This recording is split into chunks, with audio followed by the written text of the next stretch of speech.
Operation यहाँ पर चेतना rescue मामला है और आपको जानकारी दें कि खुदाई का काम लगातार जारी है। अब तक 7 फीट तक टनल की खुदाई हो चुकी है। 175 से अधिक घंटे हो चले हैं। रेस्क्यू ऑपरेशन लगातार जारी है। टनल में अब सॉफ्ट स्टोन आया है। रेस्क्यू ऑपरेशन को गति मिल सकती है, लेकिन परिजनों की उम्मीदें बरकरार हैं कि चेतना को जल्द बाहर निकाल लिया जाएगा।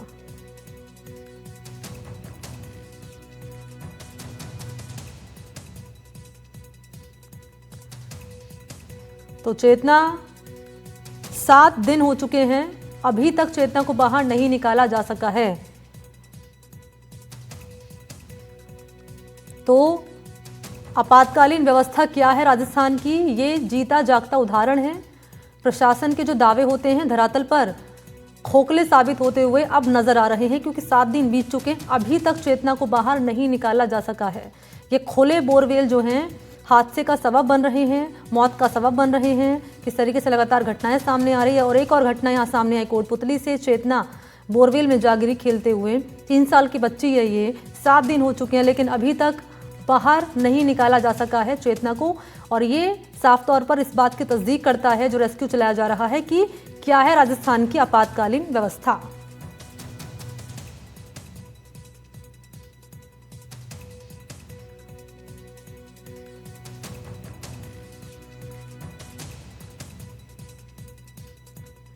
एनडीआरएफ और एसडीआरएफ की जो टीम है बेबस नजर आ रही है। सवालों को घेरे में है रेस्क्यू ऑपरेशन। गड्ढे की खुदाई का काम पूरा होने के बाद चेतना तक पहुंचने के लिए टनल बनाने का काम हो रहा है और आज 8वां दिन है। जब तीसरा दिन रहा तब एनडीटीवी ये खबर चला रहा था और जब हमारे साथ एसडीएम जुड़े थे, कहा गया था कि आज शाम तक निकाल लिया जाएगा। होते होते 7 दिन हो चुके हैं, आज 8वां दिन है, लेकिन अभी तक चेतना को बाहर नहीं निकाला जा सका है। जब सवाल किया जाता है पत्रकारों की ओर से तो अधिकारी चुप्पी साध लेते हैं। 23 दिसंबर दोपहर 2 बजे का वक्त रहा जब बोरवेल में चेतना गिरी खेलते हुए 150 फीट की गहराई में फंसी हुई थी। अगर तभी रेस्क्यू ऑपरेशन तेज गति से चलाया जाता, युद्ध स्तर पर चलाया जाता, तो शायद जो तस्वीर आज बन रही है वो नहीं होती। लेकिन क्योंकि ढील बढ़ती गई और उसका ही नतीजा है कि 7 दिन हो चुके हैं, लेकिन अभी तक चेतना बाहर नहीं निकल पाई है। और इसी पर ज्यादा जानकारी लिए वीरेंद्र इस वक्त मेरे साथ मौजूद हैं लाइव। वीरेंद्र, आप कई दिनों से वहां पर मौजूद हैं, 7 दिन हो चुके हैं, 8वां दिन आज है। अभी तक चेतना का अता पता नहीं चल पाया है, कहां तक वो पहुंची है, कहां तक उसे लाया गया है। लेकिन पहले दिन का जो सवाल था, जो जवाब रटाया दिया गया था, आज भी वही दिया जा रहा है कि बाहर निकाल लिया जाएगा। लेकिन कब? ये जो लापरवाही है जीता जागता उदाहरण है कि राजस्थान में क्या है आपातकालीन व्यवस्था। बिल्कुल, देखिए मनी, आपको बताना चाहूँगा कि जिस तरीके से राजस्थान के अंदर आए दिन बोरवेल में गिरने की, जो बच्चों के गिरने की खबरें हैं वो आती रहती है। और इसी को आप देखिए कि जब एक के बाद एक घटनाएं होती है और उसके बाद जब प्रशासन हो या फिर तमाम जो सूबे के मुखिया होते हैं या फिर तमाम जो लोग रहते हैं, वो इसको लेकर घटना होने के बाद ये जो है इसके ऊपर एक्शन लेते हुए दिखाई देते हैं। और अगर मैं पूरे प्रदेश भर की बात करूँ तो इस पूरे घटनाक्रम के दौरान पिछले 7 दिनों के अंदर 358 के करीब है बोरवेल है, उनको बुरवाने का काम है वो जो है प्रशासन के द्वारा किया गया है। वहीं अगर कोटपुतली की बात की जाए तो लगभग 7 दिन हो चुके हैं और आज 8वां दिन है और उम्मीद जताई जा रही है कि आज जो है चेतना को रेस्क्यू कर लिया जाएगा। लेकिन सबसे बड़ी बात यह है कि इस रेस्क्यू के अंदर कई चुनौतियां हैं वो देखने को मिली है। ढिलाई भी है वीरेंद्र, क्या ढिलाई का जिक्र नहीं हो रहा है यहाँ पर टीम की ओर से जो ढिलाई बढ़ती गई है? बिल्कुल, देखिए अगर यहाँ पे लापरवाही हम कह सकते हैं, क्योंकि लापरवाही ये इसलिए हम बोल रहे हैं क्योंकि आप सोचिए कि टेक्नोलॉजी का ज़माना है और उस ज़माने के बीच में आप जुगाड़ सिस्टम का अगर आप यूज करते हैं तो जाहिर सी बात है कहीं ना कहीं वो लापरवाही भी है और ढिलाई भी है। इसके साथ ही आपको बताना चाहूँगा कि अगर अभी करंट सिचुएशन की बात की जाए तो ये जो टनल का काम है, बोरवेल और जो पैरेलल जो गड्ढा बनाया गया है उसकी टनल के अंदर काफ़ी ज़्यादा परेशानी आ रही है। परेशानी इसलिए भी आ रही है क्योंकि ये 170 फीट के करीब है गहरा ये जो है जो ये बोरवेल के पैरेलल गड्ढा बनाया गया है और उसमें फिर 7 से 8 फीट के करीब है एक जो कह सकते हैं कि यहाँ पर जो है सुरंग बनाई जा रही है। और सुरंग के अंदर जो जी मनी वीरेंद्र, कोई अधिकारी यहाँ पर मौजूद है क्या? प्रशासनिक अधिकारी, पुलिस की टीम का कोई? यहाँ पर पुलिसकर्मी कोई मौजूद है, बातचीत अगर आप कर पाए उनसे। देखिए मैं आपको दिखाना चाहूँगा क्योंकि काफ़ी ज़्यादा यहाँ पे पिछले कई दिनों से लगातार ठंड भी पड़ रही है और इसी वजह से जो है तमाम जो लोग हैं वो आग या जो कह सकते हैं कि अलाप होती है उसके पास बैठे हुए दिखाई दे रहे हैं। मैं तस्वीरों में कुछ दिखाना चाहूँगा। आप देखिए, आप सामने की साइड आप देखेंगे तो यहाँ पे कुछ पुलिस अधिकारी हैं, वो यहाँ पे जो है आग जलाकर कहीं ना कहीं ठंड से बचते हुए दिखाई दे रहे हैं। दूसरी तरफ है रेस्क्यू अभियान है वो चलाया जा रहा है और इसके साथ ही जो है लगातार जो कह सकते हैं कि टनल की खुदाई का काम है वो जारी है। इसके अगर बात की जाए लगभग टनल की लेंथ की, तो टनल और बोरवेल के बीच की दूरी है वो लगभग 6 फीट के करीब खुदाई हो चुकी है। वजह ये है देरी में क्योंकि जो टनल और बोरवेल के बीच के अंदर जो सबसे ज़्यादा जो चैलेंजिंग चीज़ है वो है हार्ड स्टोन और इसी वजह से जो है टनल की खुदाई के अंदर देरी हो रही है और इस देरी की वजह से जो कह सकते हैं कहीं ना कहीं अत्यधिक समय भी लग रहा है। और आप देखिए अंदर जो टनल के अंदर जो भी जो जवान काम कर रहा है उनको प्रॉपर तरीके से ऑक्सीजन पहुंचाई जा रही है, लाइटिंग की प्रॉपर व्यवस्था की गई है। 3 लोग क्योंकि बाकायदा नॉन स्टॉप काम करने की यहाँ पे कोशिश भी की जा रही है एनडीआरएफ और एसडीआरएफ के द्वारा, लेकिन आप देखिए कि इस टनल की खुदाई के दौरान पहले 2 लोगों को यानी जो कह सकते हैं कि सोलो के अंदर जवानों को भेजा जाता है और फिर बाद में आप देखिए कि 3-3 का ग्रुप है वो जो कह सकते हैं कि टनल बनाने के लिए काम कर रहा है। 2 लोग हैं वो एक जो व्यक्ति रहेगा वो टनल के अंदर जो हैमर मशीन होती है उसके माध्यम से जो कह सकते हैं कि खुदाई करने की कोशिश करता है और इसके साथ सवाल करिए, आप तस्वीरें दिखाते रहिए और सवाल भी करिए उनसे जो मौजूद है वहां पर अधिकारी। 7 दिन हो चुके हैं, सवाल उनसे करिए कि कहां तक पहुंचा रेस्क्यू ऑपरेशन और आखिर इतना दिन क्यों लग रहा है निकालने में चेतना को। हाथ हिला रहे हैं।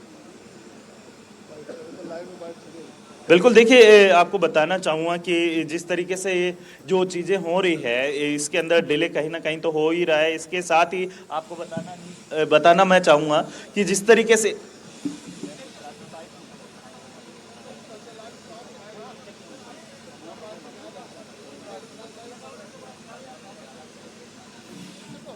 जी मनी बातचीत हो पाई है आपकी? देखिए मैं अधिकारी के पास जाने की कोशिश करूंगा। यहाँ पे योगेश कुमार हैं जो कि एनडीआरएफ के जो कह सकते हैं कि जो यहाँ पे सहायक कमांडेंट भी हैं और वो पूरी तरीके से इस पूरे रेस्क्यू के अंदर काम करते हुए दिखाई दे रहे हैं। उनसे मैं बात करूंगा क्या कुछ कह रहे हैं मीडिया से, अगर टनल की बात की जाए या पूरे रेस्क्यू की बात की जाए तो किस तरीके सर कल रात को एक्सपर्टों की टीम बुलाई गई थी और ये देखने के लिए बुलाई गई थी कि क्या हम एक्चुअल सही दिशा में अप्रोच करने। तो हिंदुस्तान जिंक लिमिटेड से बुलाई गई थी, अगुचा माइन से बुलाई गई थी, खेतड़ी माइन से बुलाई गई थी और उन्होंने तीनों ने ये बताया कि आप बिल्कुल सही दिशा में जो है अप्रोच कर रहे हैं। ये दोनों सर एक चीज बताइए, अभी कितने मतलब कितने लंबाई तक है वो टनल की खुदाई? टनल की खुदाई जो है लगभग 8-9 फीट होनी है और उसको हम जो है 6 फीट जो है लगभग क्रॉस कर चुके हैं। मिलान क्यों नहीं हो पा रहा सर? कि एक बड़ा सवाल आ रहा है कि ये जो आपस की जो टनल खुदाई रही है बताया जा रहा है कि बोरवेल का लेकर और ये दोनों जो गड्ढा की इसकी मिलान नहीं हो पा रही सर। ज्यादा है नहीं, एक्चुअल में दूरी जो ली गई थी, एक्चुअल में क्या होता है कि बोरवेल के नज़दीक हम 4 फीट दूर भी ले सकते थे पाइलिंग मशीन की, लेकिन इसमें लाइव विक्टिम है और ऊपर की मिट्टी जो सॉइल है वो बिल्कुल ल्यूज है। जब पाइलिंग मशीन की खुदाई कर गई थी तो एक्चुअल में लाइनर डाला गया था, जैसा आपने देखा होगा। जहाँ सॉलिड मिट्टी होती है ऊपर वहाँ लाइनर नहीं डालते हैं। इसमें लगभग 25 फीट से 30 फीट तक के बीच में लाइनर डाला गया है, इसलिए कि उस मिट्टी ढहने वाली मिट्टी को रोक सके। इसमें स्टार्टिंग में बिल्कुल लूज मिट्टी है, बीच में बजरी है और नीचे सॉलिड स्टोन है। 150 फीट से नीचे आगे जो है लगभग 500-700 फीट तक चट्टान है, तो इसलिए लाइनर डाला गया। अब हम रिस्क नहीं ले सकते थे कि हम 4 फीट दूर इसको खोदें, इसलिए हमने इसको 8 फीट दूर लिया गया कि हो सकता है हम हॉरिजॉन्टल अप्रोच तो कर लेंगे, यदि हमारा जो बच्चा है विक्टिम जो फंसा हुआ है चेतना वो उसको कोई नुकसान ना हो, इसलिए 8 फीट दूर लिया गया। अब 8 फीट दूर के बाद उसको जो है अप्रोच की जा रही है, लेकिन अनलकीली जो है उसमें इतना सॉलिड पत्थर आ गया कि उसकी कटाई जो है लगातार कर रहे हैं, फिर भी बट 1-1 इंच करके आगे बढ़ रहे हैं। सर अभी जो स्टोन है वो क्या उसी तरीके से जो बिल्कुल हम एक्चुअल में एक ही हाइट पे एक ही डेप्थ पे आगे बढ़ रहे हैं। यदि पैरेलल डिगिंग कर रहे होते, ऊपर से नीचे की तरफ जा रहे होते तो सॉइल का जो है चेंज होता रहता डेप्थ, और उसके हिसाब से कहीं सॉलिड होता, कहीं लूज होता, कहीं सैंडी होता। लेकिन ऐसा नहीं है। हम जिस जगह चल रहे हैं वो कंटिन्यू सेम पत्थर है और लगातार जो है सॉलिड स्टोन पे जो है आगे बढ़ रहे हैं। सर रात को जब आप लोगों की बात हुई थी मीडिया से, उस दरमियान आपने कहा था कि आज रेस्क्यू कर लिया जाएगा। एक्चुअल में दूरी जो है वो टोटल लगभग 8 फीट है और हम लगभग 6 फीट पहुंच चुके हैं। वीरेंद्र, एक सवाल ये लीजिए, शुरुआती तौर पर विलंब क्यों किया गया जब कुछ ही फीट पर फंसी हुई थी चेतना? अगर तभी युद्ध स्तर पर अभियान चलाया जाता तो शायद ये देरी ना होती। उसी चीज को देखने के लिए जो है ये विशेषज्ञ बुलाए गए थे, अलग अलग खदानों से जो रात दिन काम करते हैं। बिल्कुल बनी, मैं इनसे पूछने की कोशिश जो करूंगा। है उसी डायरेक्शन में आप चल रहे हैं। हल्का फुल्का जो है डिफरेंस होगा यदि होगा तो।